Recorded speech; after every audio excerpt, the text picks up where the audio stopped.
Friends, કેમ છો? સ્વાગત કરું છું ફરીથી બધાનું એક નવા વિડીયોમાં. તો ચાલો જો આજે વિડીયો સ્ટાર્ટ કર્યો છે સવારના જ ટાઈમથી. અને જો એકદમ કોઝી એન્વાયરમેન્ટ રાખ્યું છે, કેમ કે છે ને જેવો આ કર્ટેન ખોલીએ ને એવો તાપ આવે છે ને અહીંયાથી. એટલે હમણાંથી તો આ રૂમના કર્ટેન્સ ખોલતા જ નથી. સવારે થોડું ઘણું ડસ્ટિંગ ને થઈ જાય ને કચરા પોતા, એટલે તરત જ બંધ કરી દઈએ છીએ. અને બસ જો હું ને પ્રહાન અત્યારે જાય છે રિલાયન્સમાં થોડી ઘણી બધી વસ્તુ લેવા માટે. કેમ કે શું કહેવાય, કેપ્સિકમ્સ ને પેલી લેટસ ને બધું ત્યાં મળે. અને અત્યારે સવારે જાય ને તો થોડું ઘણું ફ્રેશ કે સારું કંઈ મળવાના ચાન્સીસ રહે, પછી તો સેલ થઈ જતું હોય છે. એટલે જોઈ આવીએ. ચલો, ઘણા સમયથી હમણાં ગયા નથી ને એટલે. તો રિલાયન્સમાંથી તમે ફટાફટ આવી ગયા છીએ. લંચમાં બનાવ્યું છે બાજરાનો રોટલો, કાળા અડદનું શાક છે, આખા અડદનું શાક બનાવ્યું છે થોડું રસાવાળું. અને રોટલા હારે બહુ સરસ લાગે એટલે મેં મારા માટે રોટલો બનાવ્યો છે. અને અથાણામાં હું છે ને ગરમરની ગુંદા જ લઉં છું, કે એમાં ઓઇલ નથી આવતું એટલા માટે. અને રાતે ડિનરમાં એકદમ હેલ્ધી વેજીટેબલ સેન્ડવિચ બનાવી હતી, કે ક્યારેક હું એની રેસીપી શેર કરીશ. અને અહીંયા થઈ ગયો છે નેક્સ્ટ ડેનો દિવસ. આજના વિડીયોમાં છે ને એક ટાઈમ બાબતે મારે ડિસ્કશન કરીશું બધા સાથે, તો વિડીયો આખો જોજો.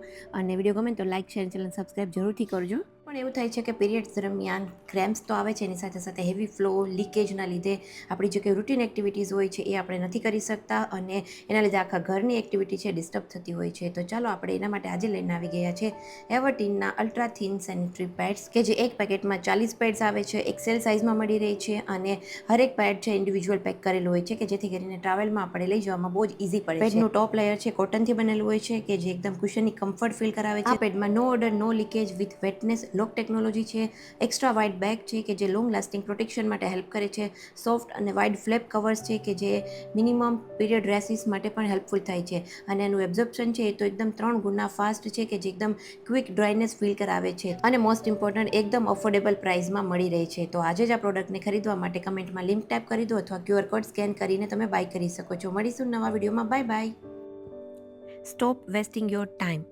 આ એક સેન્ટેન્સ છે ને, એ સેન્ટેન્સ નાનું છે, બટ એનો જે વિઝ્યુઅલ છે ને, એનો જે ઇમ્પેક્ટ છે આપણી લાઈફમાં, એ બહુ જ મોટું છે. એઝ અ હોમ મેકર હું કહું ને, કે આપણો સમય છે ને એ કોઈ માટે ઇમ્પોર્ટન્ટ નથી. લોકો બસ એમ જ સમજવાના છે કે she is just a homemaker. Just a homemaker એટલે એમાં ઘણું બધું આવી જતું હોય છે.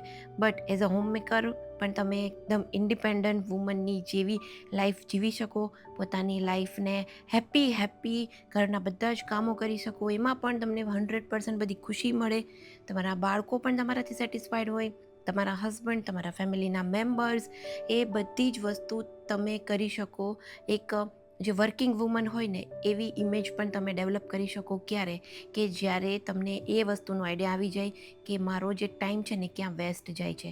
આજે મોસ્ટ ઓફ બધી લેડીઝને એક જ પ્રશ્ન હોય છે કે ક્યાં ટાઈમ મળે છે. ઘરના કામોમાંથી ને ઓલુમાંથી ને ઓલામાંથી, છોકરાઓમાંથી બિલકુલ ટાઈમ નથી મળતો. બટ ઘણી એવી લેડીઝ પણ છે કે જે જોબની સાથે પણ ઘર મેનેજ કરે છે, કિડ્સને મેનેજ કરે છે. તો તમે પણ કરી શકો, કેમ કે આપણી ઉપર કોઈ બહારની જોબનું કોઈ પ્રકારનું બર્ડન નથી. તો આપણે ઘર જ મેનેજ કરવાનું છે, અને ઘર પણ ઇઝીલી આપણે મેનેજ કરી શકીએ જો અમુક સ્ટ્રેટેજી બનાવી નાખીએ ને ટાઈમિંગ્સની. તો એક તો પહેલી વસ્તુ છે કે હું એમ કહીશ કે વીકલી પ્લાન બનાવો કે આ વીકમાં મોટા શું કામો કરવાના છે. પછી એક ડે પ્લાન બનાવીએ કે આજના ડેમાં આપણે શું કામ કરવાનું છે. એની પ્લાનિંગ છે ને આગલા દિવસ નાઇટમાં જ કરી લેવાની. 5-6 કામ જે કાંઈ બી હોય, એક્સ્ટ્રા કિચનના કામ હોય, કોઈ વેજીટેબલ્સ હોય, ફ્રૂટ્સ હોય, કોઈ ગ્રોસરી શોપિંગ કરવાની હોય, કિડ્સની કંઈ પણ શોપિંગ હોય, કિડ્સનું હોમવર્ક હોય, PTM હોય, વોટ એવર કંઈ પણ જે કંઈ કામો હોય આગલા દિવસે રાતે એક બુકમાં લખી લો. અને નેક્સ્ટ ડે જે કામો થતા જાય એના ટિક માર્ક આપતા જાઓ, કે જેથી કરીને ડેના એન્ડમાં આપણને એટલો આઈડિયા આવે કે આજના દિવસમાં આપણે કેટલા કામો કર્યા છે, અને ક્યાં આપણો ટાઈમ વેસ્ટ થયો છે, કે જેના લીધે આપણને આપણો ડે પ્રોડક્ટિવ ગયો છે કે નથી ગયો એનો આઈડિયા આવે. ટાઈમ છે ને એ આપણો ઘણો આપણે વેસ્ટ કરીએ છીએ. જો એક તો સૂવામાં ઘણા લોકોનો જતો હોય છે, કેમ કે ઉઠવાનો બહુ ટાઈમ ફિક્સ નથી હોતો. પછી કોઈ આપણી મોટાભાગની ફિઝિકલ એક્ટિવિટીઝ નથી હોતી, કે જે યોગા છે, પ્રાણાયામ છે, કે મતલબ કોઈ પણ જીમ છે. બહુ ઓછા હોમ મેકર્સ જે હાઉસવાઈફ હોય ને પ્રિફર કરતી હોય છે. પછી બીજી વસ્તુ કે આપણે રીલ્સ, આજના સોશિયલ મીડિયામાં આપણે રીલ્સ જોવામાં એટલો ટાઈમ વેસ્ટ કરીએ છીએ રિયલી, કે જે એક મિનિટની રીલ્સ હોય છે ને, જે એ એકદમ ઇન્ટરેસ્ટિંગ જ હોય છે, કેમ કે 1 મિનિટ ખતમ થઈ ગઈ, આપણે કન્ટિન્યુ વોચ કરીએ, પછી તરત જ બીજી રીલ્સ આવી જાય, ફરી પાછું કોઈક એક્સાઇટમેન્ટવાળી આવી જાય. એટલે હરેક રીલ્સ જોવામાં આપણે એટલો ટાઈમ આપીએ છીએ ને કે જેની કોઈ સીમા જ નથી હોતી. અને રીલ્સ જોયા પછી એક માઇન્ડમાં છે ને એક ફ્રસ્ટ્રેશન જેવું લાગે, આમ હેડેક લાગે, પછી કામમાં મન ન લાગે. મને આવું થાય છે અને ઘણી લેડીઝને પણ આવું થતું જ હશે. એટલે હંમેશા છે ને મારું એવું કહેવું છે કે સોશિયલ મીડિયામાં આપણે એક્ટિવ રહીએ. આજના જમાનામાં આપણે બધું જ શીખીએ છીએ ને સોશિયલ મીડિયામાંથી જ શીખીએ છીએ, યુટ્યુબમાંથી, ફેસબુકમાંથી ને ઇન્સ્ટાગ્રામમાંથી. બટ આપણે એવા લોકોને સબસ્ક્રાઈબ કરવા જોઈએ કે જે લોકોના વિડીયોઝ જોવાથી આપણને ખુશી મળે, જેમાંથી આપણે કંઈક શીખીએ અને જે આપણા માટે કંઈક આપણી ડેઇલી લાઈફસ્ટાઈલમાં કંઈક હેલ્પફુલ થતું હોય. બાકી જે એક્સ્ટ્રા એક્ટિવિટી હોય, એક્સ્ટ્રા જે કંઈ આપણી ફીડ્સમાં આવતું હોય ને, બને ત્યાં સુધી એને જોવાનું ટાળવું જોઈએ. એ ટાળવું એટલા માટે જોઈએ કે એના લીધે આપણો ટાઈમ જે છે એ વેસ્ટ ન થવો જોઈએ. એના કરતાં એ જ જે ટાઈમ છે ને એ આપણે આપણી પર્સનલ હોબીઝ છે, જે કંઈ રીડિંગ છે, કોઈ રાઇટિંગ છે, ડ્રોઈંગ છે, પેઇન્ટિંગ છે, કોઈ ઘરને સજાવવાનું, કોઈ DIY બનાવવું ગમતું હોય, આર્ટ એન્ડ ક્રાફ્ટ ગમતું હોય. આજકાલ માર્કેટમાં ઘણી બધી વસ્તુઓ એવી આવે છે કે આપણે આપણી હોબીઝને ડેવલપ કરી શકીએ, હોબીઝ ઉપર આપણે ધ્યાન આપી શકીએ કે જેનાથી આપણને એક પ્રકારની ખુશી મળે. જેમ કે મને રીડિંગનો શોખ છે, મને રાઇટિંગ ગમે છે, તો જ્યારે પણ હું ફ્રી હોઉં, જ્યારે બી મને ટાઈમ મળે ત્યારે હું નવી બુક્સની શોપિંગ કરું. હું જ્યારે બી ફ્રી હોઉં ત્યારે બુક રીડિંગ કરતી હોઉં છું કે એનાથી આપણે ફ્રેશ રહેવું ખૂબ જ જરૂરી છે. પછી એક સૌથી મોટી છે એ જે ચેન્જીસ કરવાની વસ્તુ છે કે આપણી સરાઉન્ડિંગમાં ઘણા બધા લોકો હોય છે. કોઈ ફ્રેન્ડ્સ હોય, ફેમિલી હોય, કોઈ નેબર્સ હોય, ઘણા બધા લોકો છે જે આપણને મળતા હોય છે.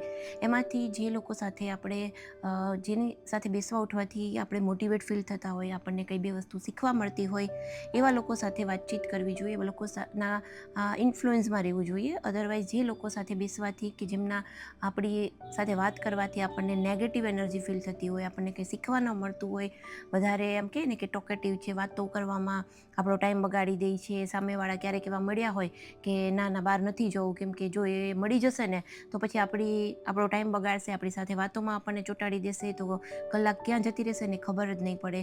એવા લોકોને સ્પેશિયલી મળવાનું ટાળવું જોઈએ, કાં પછી એમની સાથે ક્લિયર કટ એક ડિસ્ટન્સ મેન્ટેન કરવું જોઈએ કે જેનાથી ટાઈમ આપણો છે ને બગડવો ન જોઈએ. કેમ કે આ બધી આપણી રૂટીનની લાઈફ છે, રૂટીન એક્ટિવિટી છે અને એમાં આપણે અમુક ચેન્જીસ છે આપણી લાઈફમાં આપણે કરવા જ જોઈએ. તો એઝ અ હોમમેકર આપણે શું કરવાનું? એઝ અ હોમમેકર આપણે સ્માર્ટ બનવાનું. ઘર એવી રીતે મેનેજ કરીએ કે 2 જણ લોકો ઘરે આવે ને તો એમ કહે કે ઓહો બહુ જ સરસ ઘર મેનેજ કરો છો તમે, ભલે તમે ભણેલા નથી બટ તમને આઈડિયા બધો જ આવે છે.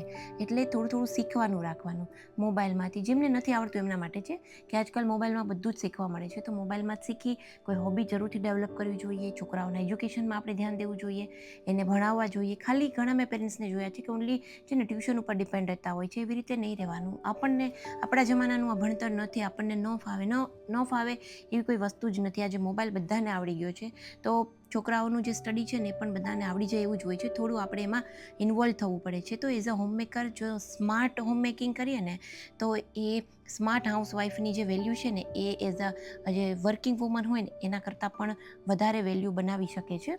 તો આજે જ બધી જ હાઉસવાઈફ જે પણ લોકો છે ને લાગી જાઓ પોતાની કંઈક ને કંઈક એવી નાની એવી હોબી પણ ડેવલપ કરો અને મને કમેન્ટ કરીને જરૂરથી કહેજો કે તમે શું નવી હોબી ડેવલપ કરેલી છે. અને બસ જો વાતોમાં આપણું ડિનર રેડી છે. મળીશું એક નવા વિડીયોમાં. ત્યાં સુધી આ વિડીયોને લાઇક, શેર અને કમેન્ટ કરી દેજો. Bye bye.